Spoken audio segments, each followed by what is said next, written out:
The Menendez family seemed to have it all. They lived in a Beverly Hills mansion. José, the father, was a successful entertainment executive. Kitty, the mother, was elegant and social. Sons Lyle and Erik were handsome and athletic, but behind the perfect image, darkness brewed. On August 20th, 1989, gunshots shattered the illusion. José and Kitty were found dead. Their sons, Lyle and Erik, became the prime suspects. The murders shocked the nation. The seemingly perfect family hid a horrifying secret.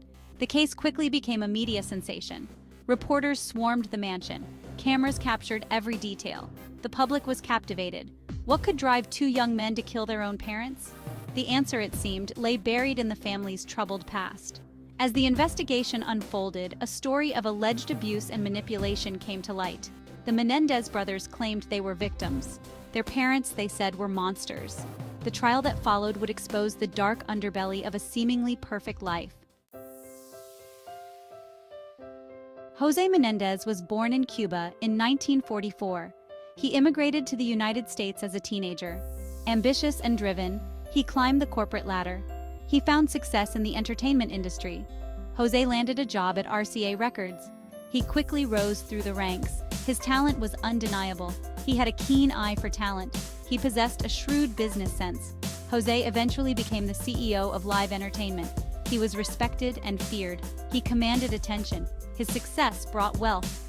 The family enjoyed a lavish lifestyle. They lived in a mansion. They took extravagant vacations. They had all the material possessions one could desire.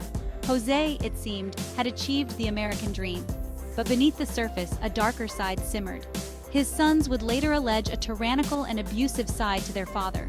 The man who seemed to have it all, they claimed, was a monster behind closed doors. After the murders, a different picture of José Menendez emerged. Lyle and Erik, his sons, accused him of horrific abuse. They claimed he was a controlling and demanding father. He pushed them relentlessly. He demanded perfection in their academics and athletics. They described a pressure cooker environment. Their childhood, they said, was devoid of love and warmth. The brothers' most shocking accusations involved sexual abuse. They alleged that José molested them for years. The abuse, they claimed, began when they were young boys. They felt trapped and powerless. They feared speaking out. José, they knew, held all the power. These allegations, if true, painted a horrifying picture of José Menendez. He was no longer a successful executive. He was a predator. He was a monster who preyed on his own children. The allegations were fiercely contested. José's supporters denied any wrongdoing. They claimed the brothers fabricated the abuse to escape punishment. The truth, it seemed, was lost somewhere in the wreckage of a shattered family. A family divided. The trial and conflicting narratives. The Menendez brothers' trial began in 1993. It was a media spectacle.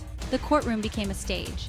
The prosecution presented Lyle and Erik as cold-blooded killers. They argued the brothers were motivated by greed.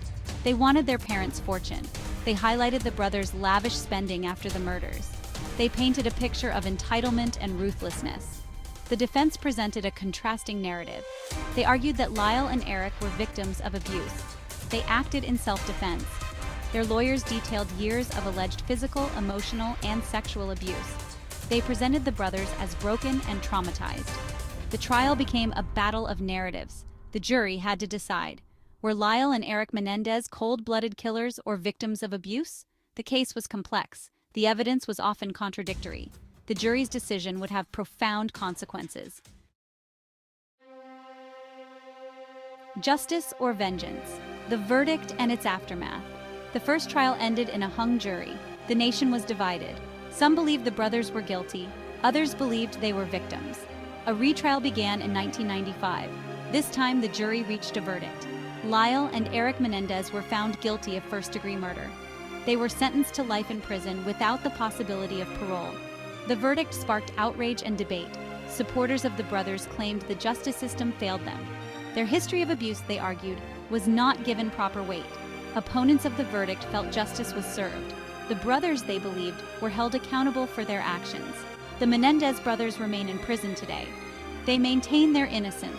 They continue to claim they acted in self-defense. Unresolved truths, the enduring legacy of the Menendez case. The Menendez brothers' case continues to fascinate and disturb. It raises unsettling questions about family dynamics, abuse, and the criminal justice system. The case exposed the dark side of a seemingly perfect family. It highlighted the devastating impact of abuse. It showed how wealth and privilege can mask horrific secrets. The debate over the brothers' guilt or innocence continues. New evidence has emerged in recent years. Some argue it casts doubt on the original verdict. Others maintain the brothers received a fair trial. The Menendez brothers' case remains a cautionary tale. It reminds us that appearances can be deceiving. It forces us to confront uncomfortable truths about the nature of family and the complexities of justice.